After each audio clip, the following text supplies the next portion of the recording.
waiting for the new world, and they have delayed the new world release, and there's another game that's gonna be releasing soon, and this guy say that is promising game.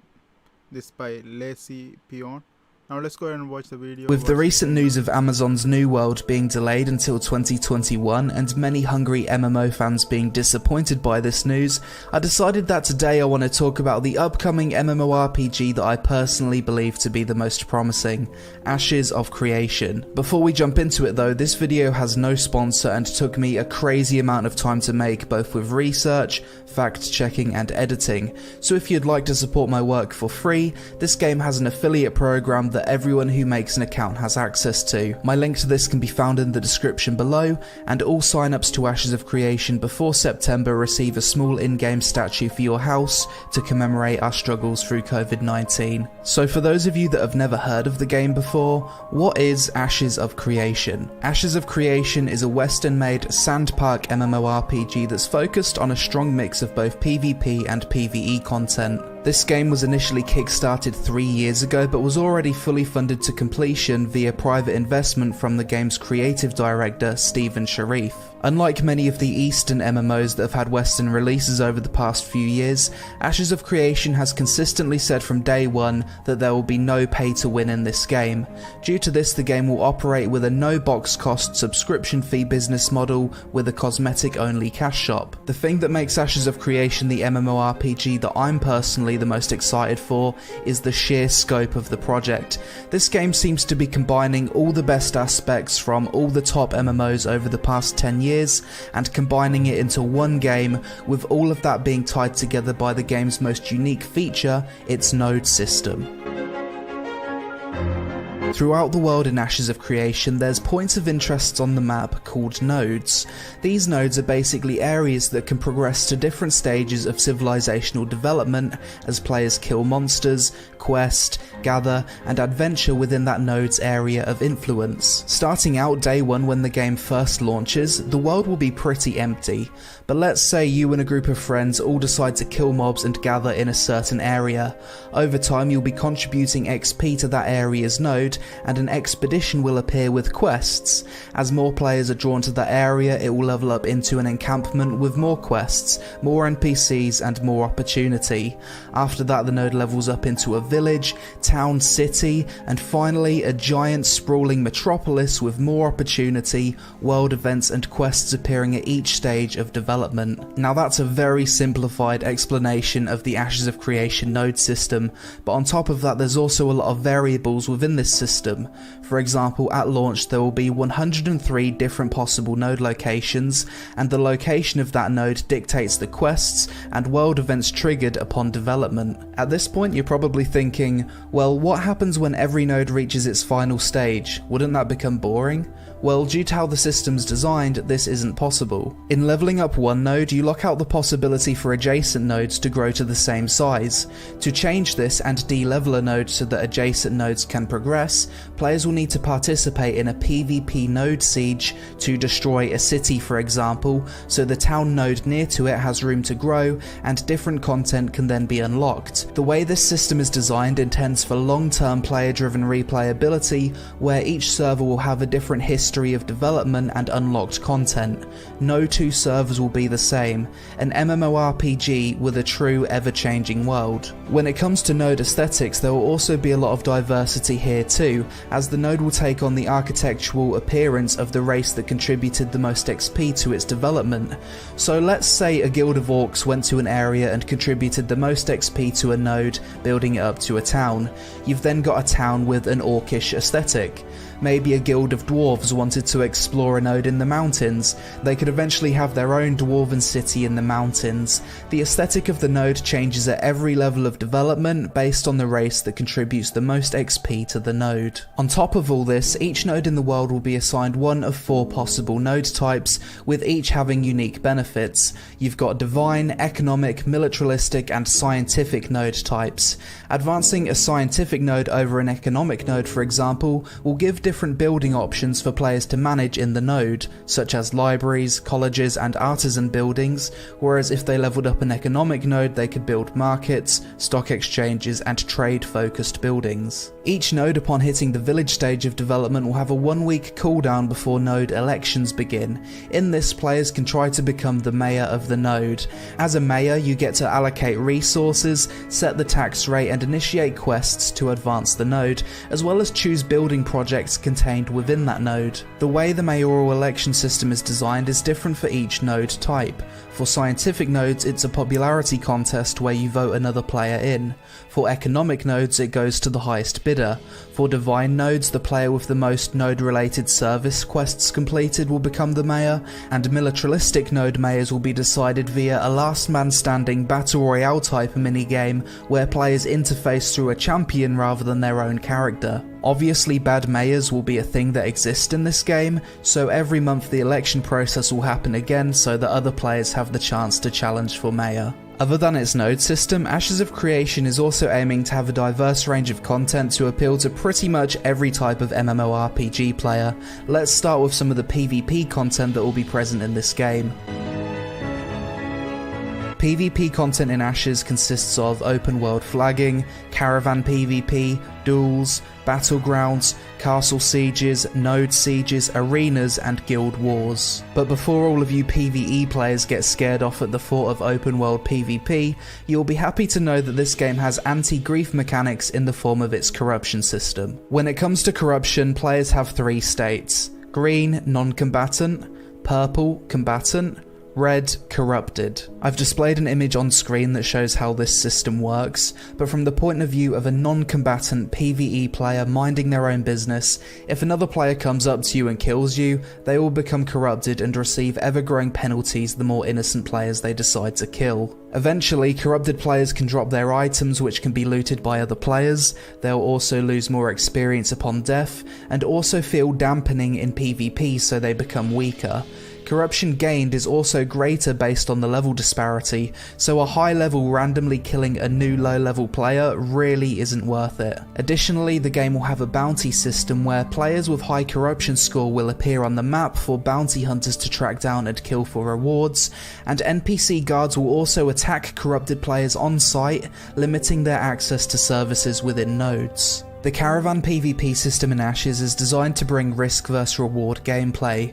Due to storage being localized to each node and different areas of the map having easier or harder access to certain resources, players will need to transport goods between nodes via caravans. When a caravan is spawned, it will create a moving open world PvP zone. When players approach the caravan, they'll be given 3 options: attack, defend, or ignore. Caravans can transport goods from more than one player at a time, and I can imagine this system alone will bring about the existence of mercenary guilds who attack caravans or defend them when paid by other players. Castle Sieges will be a monthly event in which guilds can fight in a 250 vs 250 battle to take control of one of the 5 castles in the world. Node Sieges are different to Castle Sieges and are the catalyst for change in the world. Node Sieges can last up to 2 hours. If a node is successfully defended, it can't be attacked for a certain period of time in relation to the level of that node. A village, for example, can't be attacked for another 20 days, whilst a metropolis cannot be attacked for 50 days if successfully defended. Additionally, once a node siege is declared, there's a period of time where many services in the node are shut down in preparation for war. For a village siege, there's 2 days notice, and for metropolis, there's 5 days notice. These node sieges can only be declared within a certain period of the server's prime time to give everyone a chance to attend. If a node siege is successful, the node is reset to 0, and players with resources stored in that node will lose some of those resources, and real space player housing will also be destroyed. Guild Wars are another separate PvP system in Ashes of Creation which basically allows guilds to declare war on each other and receive certain objectives to meet a victory condition. This system isn't fully fleshed out as of making this video, but it seems like a more in-depth version of what Black Desert Online currently has, with objective-based components mixed into it too. Guilds can be at war against multiple other guilds at the same time, and Guild Wars operate outside of the game's corruption PvP flagging system. I think duels battles, battlegrounds and arenas are fairly self-explanatory features that Ashes of Creation will have that we all like to see in MMOs, but overall when it comes to the PvP content this game will have, it sounds like everything I've ever wanted in an MMO, from the risk versus reward of the caravan system, to node sieges being the catalyst for change in the world, to the prestige of your guild owning one of the 5 castles on the server. It seems like this game has PvP content for everyone from casual to hardcore and everything in between. PvE content will play a massive role in Ashes of Creation and features content in the form of quests, open world dungeons, instanced dungeons, open world raids, instanced raids, world bosses and monster coin events, as well as all the activities related to the growth of nodes. PvE dungeon and raid content in Ashes will be designed for group sizes of 8, 16 and 40 players. This game will feature a mix of both open world dungeons and raids, as well as instanced dungeons and raids, with 80% of them being open world and 20% of them being instanced. There will be no group finder in this game, so you'll need to join guilds and find party members via social interaction if you want to partake in a lot of PvE content. The way open world dungeons and raids will work is that they increase in difficulty the deeper you venture inside.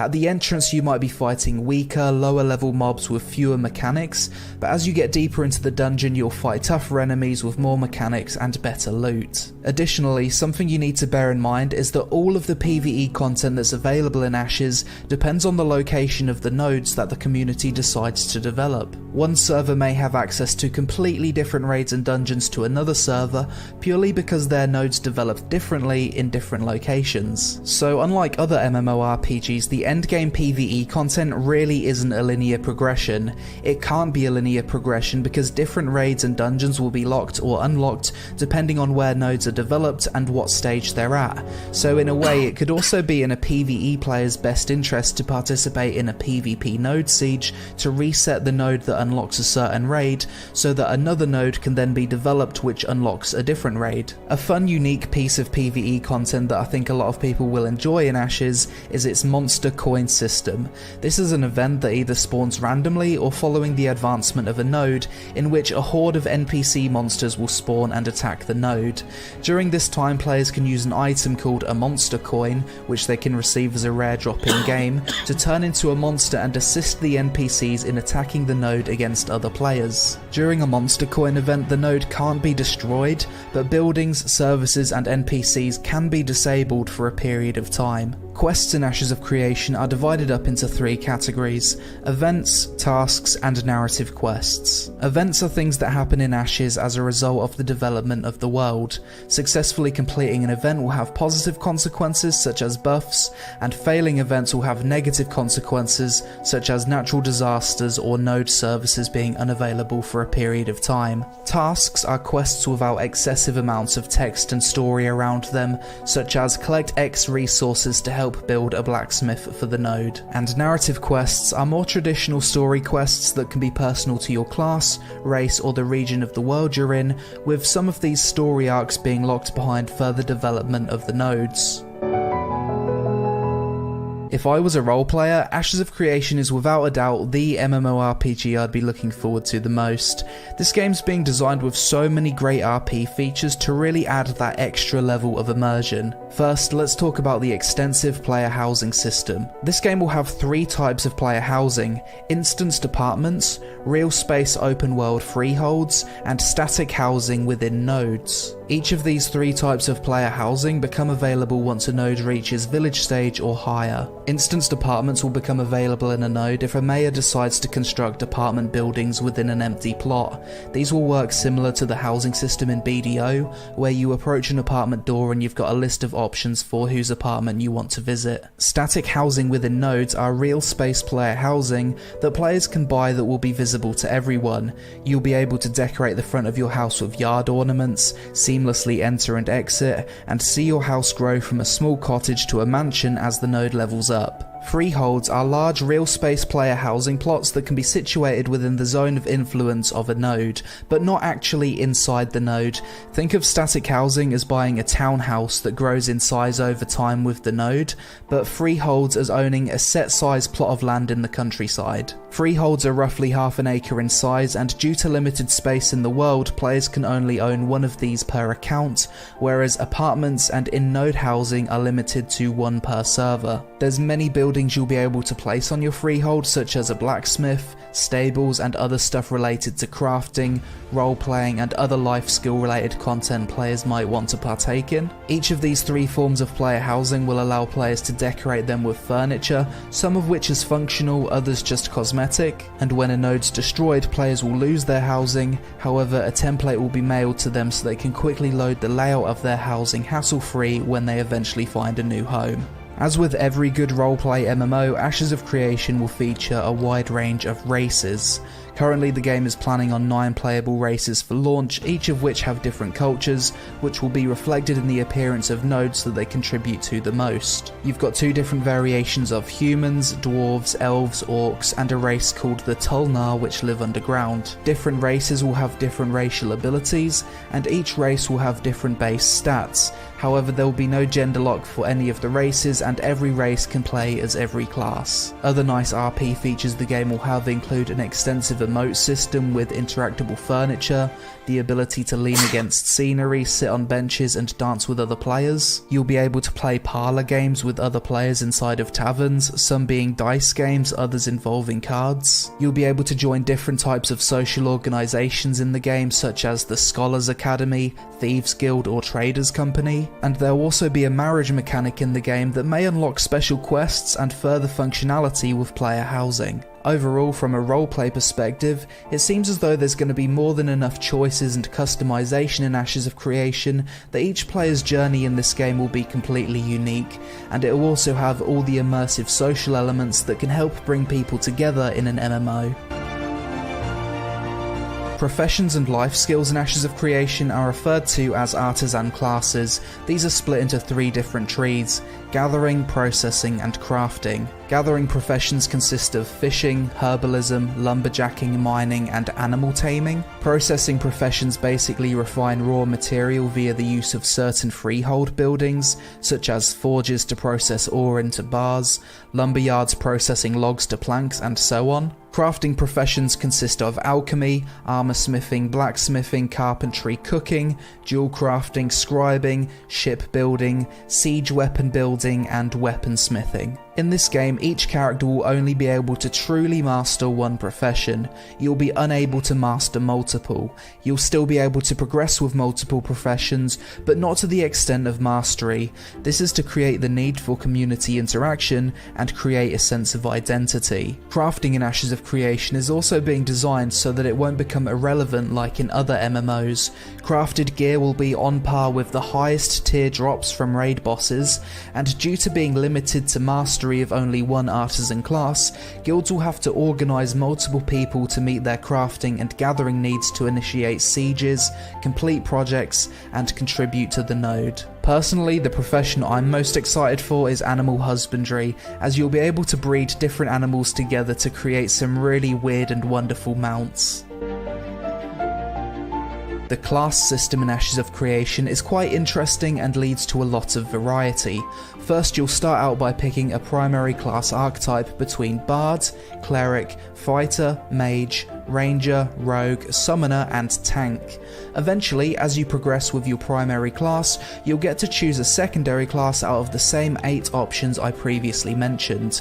So choosing to be a Mage, then Fighter for example, would give you the overall class of Battle Mage. With this system, there's a possibility of 64 different class combinations which are displayed on screen now. Ashes of Creation will be designed around the Trinity system of Tank, Healer, and DPS. You will not be able to change your class's primary role, however with some effort you will be able to change your secondary role. Weapons and armor will not be class locked, but some classes will obviously be more efficient with certain types of armor and weapons. And when it comes to the game's combat system, it will use a tab target action combat hybrid system. The way this system will work is that each class will have 2 categories of skills: tab target skills and action combat style skills. players can choose to have up to 75% of either tab targeting abilities or 75% action combat abilities, but not 100% either way. Personally, the way I'd imagine this system will play out will be something close to Guild Wars 2 or Arcade. However, the action combat side of this combat system is still in development as of making this video, so it's hard to say how the complete system will actually feel. When starting out in Ashes of Creation, you'll first make your character, choose your primary class, then you'll be given the choice to spawn at one of 4 divine gateways in the world. Each race does have their own starter zone and starter quests, but they won't be super mandatory to do, more of a recommendation. There's nothing stopping you as an elf spawning in the dwarven starting area to level with your friend. The world size in Ashes is planned to be truly massive, approximately 480 square kilometers in size, including both water and land content, as well as a diverse range of biomes ranging from deserts, swamps, plains, forests, snowy mountains, tropical islands, and everything in between.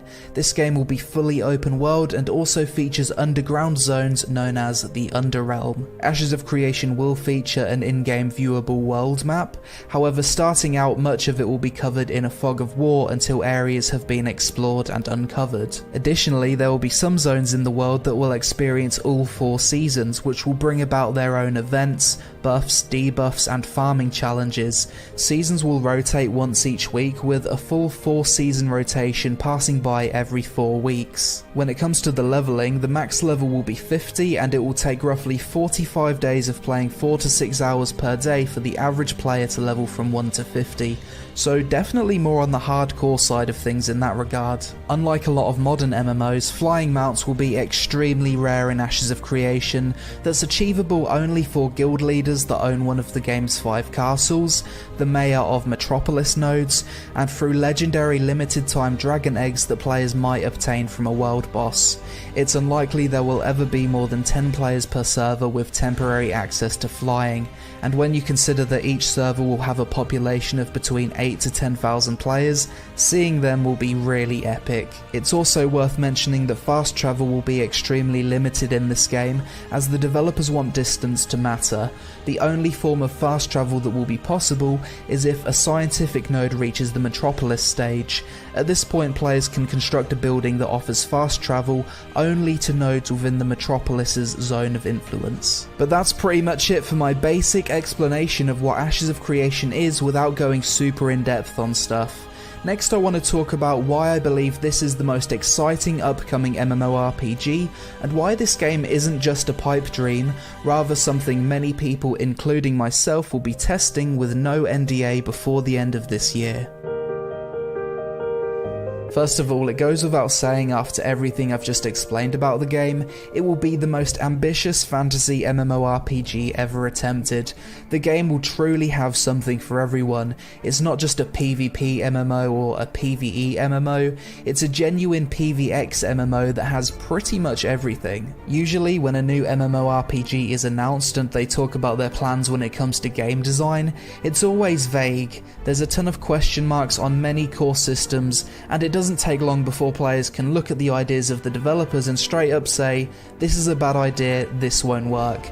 New World has been a perfect example of this since the first time I tried the game in 2018 to recently when it announced its delay. When it comes to the game design of Ashes of Creation, it seems to me that almost every aspect of the game has been clearly thought out, and thanks to years of Q&As between the community and developers, we have a clear blueprint for how this game will actually play out if you care to read it on the Ashes of Creation wiki. When it comes to the core game design systems, there's nothing I'm overly concerned about. Everything seems to make sense and follow a strong design principle of risk versus reward. For me, the only real question mark I have about the game is how fun will the combat be?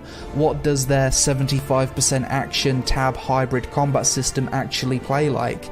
I think if they can nail that and just follow the blueprint for this game until completion, it will be a guaranteed success. Ashes of Creation is primarily a privately funded MMORPG made by an MMO fan frustrated by the direction of the genre, who was extremely successful in business earlier in life.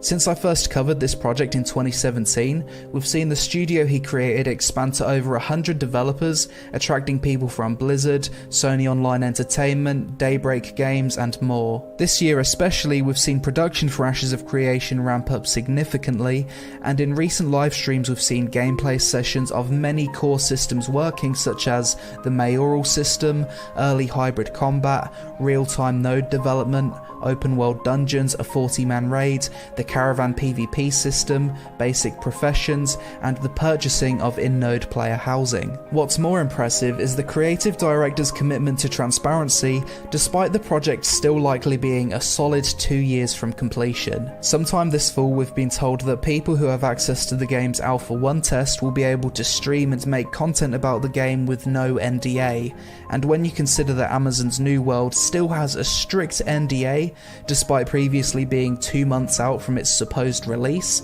to me shows a lot of confidence in a product. Now, all of that's not to say that Ashes of Creation hasn't had its problems or drama surrounding its development, because it certainly has.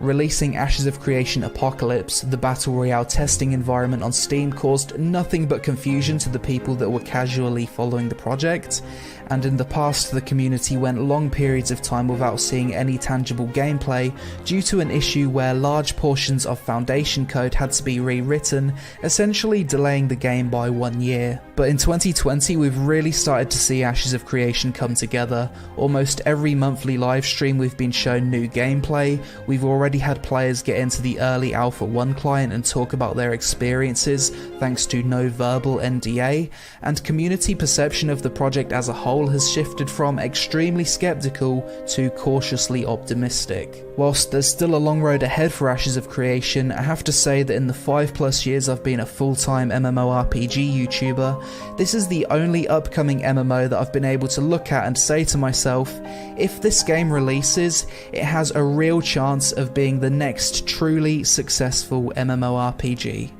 Thanks for watching. Okay, what do you think about it? Just put it in the comment section. Thank you.